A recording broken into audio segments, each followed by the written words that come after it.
नमस्कार रसिक श्रोते हो. आपल्याला आयुष्यात अनेक प्रकारची माणसं भेटतात आणि प्रत्येकाकडनं आपण काहीतरी शिकतो किंवा ते आपल्याला काहीतरी शिकवतात. काही वेळेला ते आपल्या चांगल्यासाठी असतं, पण काही वेळेला ते आपल्याला त्रास देऊन जातं.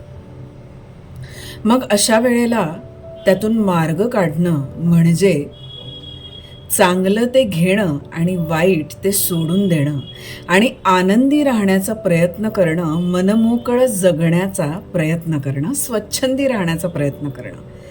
असंच काहीसं सांगणारी एक सुरेख कविता आज आपल्याला ऐकवतीये.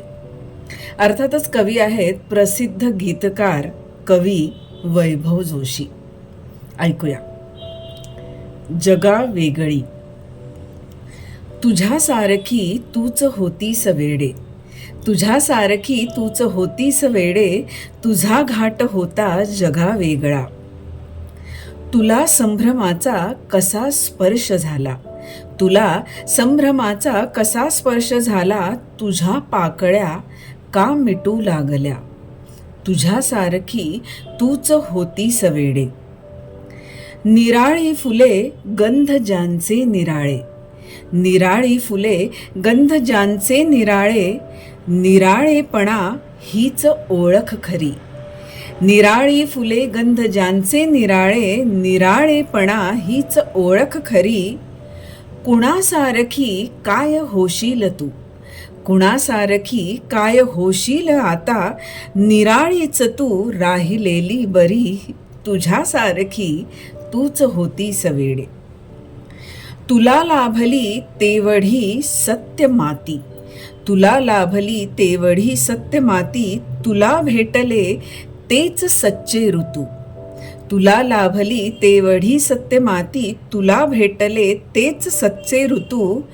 तुझ्या भोवतीची हवा फक्त निर्मळ, तुझ्या भोवतीची हवा फक्त निर्मळ, तुझे तेच फुलणे म्हणावेस तू. तुझ्यासारखी तूच होतीस वेडे. पुन्हा संभ्रमाचा नको स्पर्श आता, पुन्हा संभ्रमाचा नको स्पर्श आता, फुलू लाग उन्मुक्त माझ्या फुला.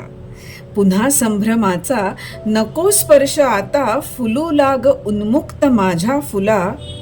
मलाही जरा अंतरानेच वागव, मलाही जरा अंतरानेच वागव, नको व्हायला स्पर्श माझा तुला, नको व्हायला स्पर्श माझा तुला. तुझ्यासारखी तूच होतीस वेडे. जगा वेगळी. आहे की नाही सुरेख कविता. खरोखरच आपल्यातल्या आपल्याला जपण्यासाठी जगावेगळं राहणं, जगावेगळं होणं, आनंदी राहण्यासाठी खरोखर आवश्यक असतं. काय वाटतं तुम्हाला? नेहमीप्रमाणेच तुमच्या प्रतिक्रियांची मी कमेंट बॉक्समध्ये वाट बघतेय. व्यक्त व्हा. मनापासून धन्यवाद.